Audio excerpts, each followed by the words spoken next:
We're closing in on number 1. From the masters in the art of the snark to a little bit of heaven right on the block, the stakes are getting higher and the romance even sweeter. Now let's have a look at the cheeky girlfriends vying for the next spot in the countdown. If nothing says I love you like a little teasing, these next couples must be head over heels. Recently, teasing girlfriends have become quite a popular trope in rom-com anime, and the combination of a fun-loving, laughing girlfriend and a regular, ordinary guy is sure to bring lots of joy and laughter. Sometimes, these shows can go deeper too, emphasizing on wholesome, heartwarming moments between our couple as their relationship goes further. Introducing Teasing Master Takagi-san, arguably one of the first animes to start the whole teasing girlfriend trend going. Teasing Master Takagi-san chronicles the light-hearted adventures of the titular Takagi and her boyfriend Nishikata. Their interactions over the course of the series are nothing short of funny and wholesome, and the best way to describe their romantic journey is like going on a mountain hike. It's slow, but you enjoy every moment of it, and when you finally reach the top, you'll be seeing the beautiful view from above, making Takagi-san a worthwhile watch.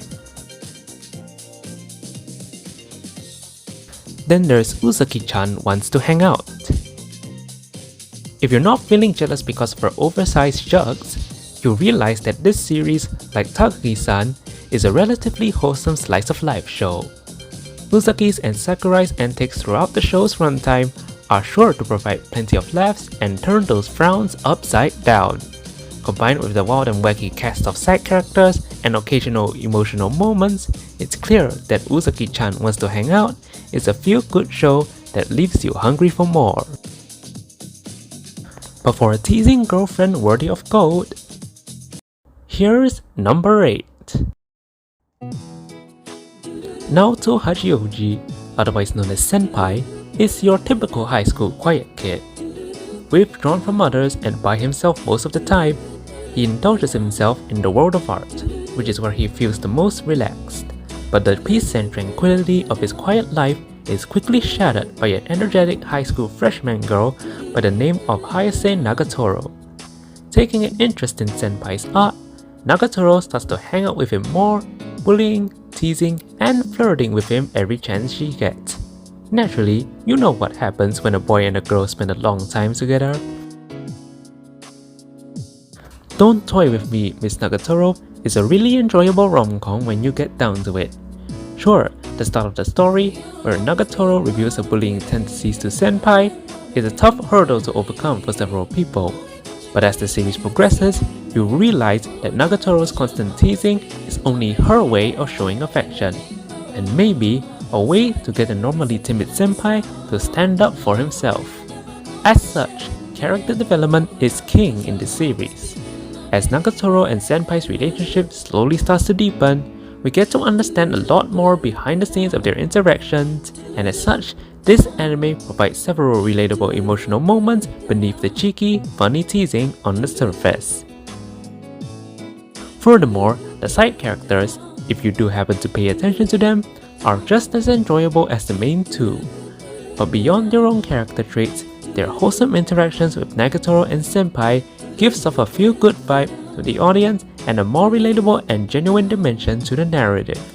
And with the appropriate pacing of the series preventing tonal whiplash and a smooth transition between beats, it's clear that Don't Toy With Me, Miss Nagatoro will be remembered as a staple of rom-coms for years to come. It's true that you gotta suffer for art sometimes, but the end result will always be worth it. Keeping it within the teasing theme also works for this adorable couple. Kubo Won't Let Me Be Invisible is quite similar to the previously mentioned teasing girlfriend shows, but with a more Mo feeling to it. For the uninitiated, Mo is a term describing characters that are so cute you just wanna hug them.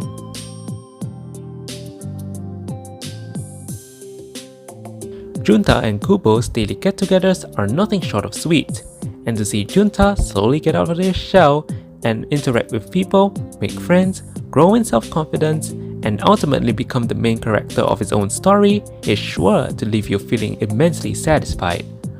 Kubo Won't Let Me Be Invisible is the perfect mix of wholesome, cute, and heartwarming moments, making it a suitable comfort show for rom-com anime. The more romance gets even sweeter. At number 7.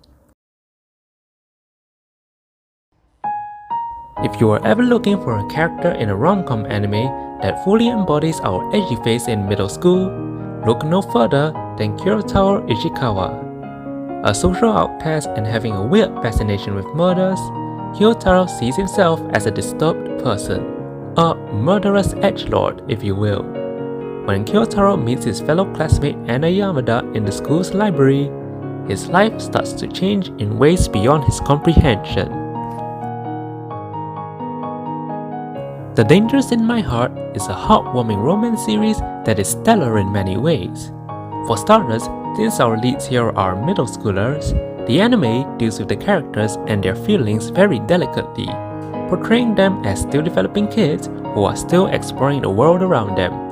Ichikawa, for instance, tends to drop his edgy persona and become a blubbering, cringy idiot whenever he has to deal with Yamada.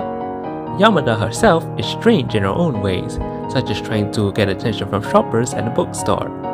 Ultimately, this series isn't really detached from reality, providing plenty of comedy and numerous relatable moments that come with navigating middle school life. Of course, we can't talk about The Dangers in My Heart without mentioning the amazing character development and how gosh dang sweet Ichikawa and Yamada's interactions are. Over the course of the show, it's clear that Ichikawa and Yamada are gradually understanding each other and how much they mean to each other. Watching the two slowly open up to each other, realizing their feelings while still retaining some of their character tics, we can't help but applaud these two kids at how much they've matured.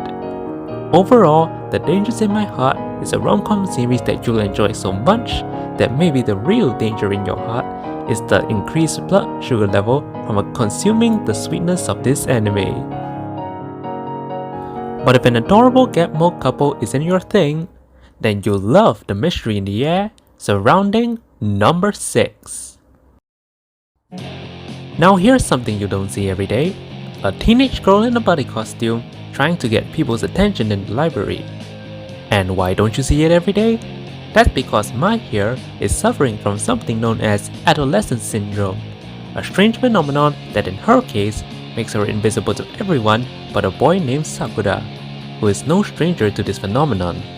Sakura embarks on a journey to resolve other cases of adolescence syndrome while at the same time slowly getting closer to Mai.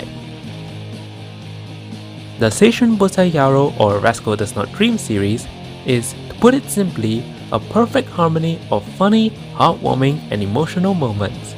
The comedy element mostly comes from Sakura, whose witty and sarcastic comments, as well as the banter between him, Mai, and several of their friends, are sure to provide a few laughs for anyone looking for some. The little funny moments here and there allows audiences to relate to the characters and the usual interactions that comes with the adolescent stage in life. Yet, when you're dealing with something as mysterious as adolescence syndrome, there are bound to be many heartwarming and emotional moments in this series. As sarcastic as he is, Sakura here is genuinely a nice guy who just wants to help those suffering from adolescence syndrome.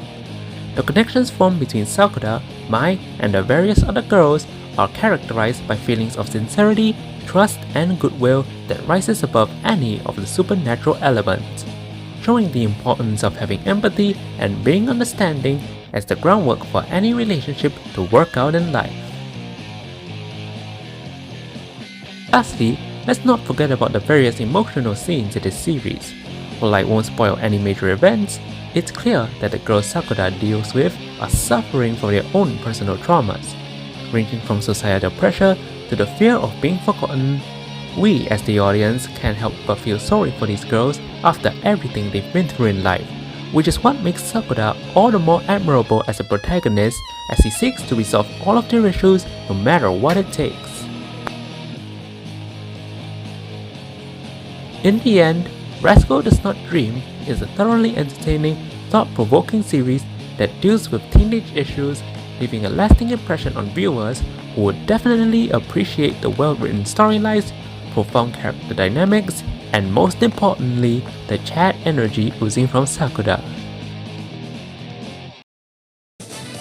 Up next, only 5 are still alive. When the gloves come off and inhibitions run wild, it's too late to jam on the brakes. Romcom anime never looked so appealing. On Top 20 Romcom Anime.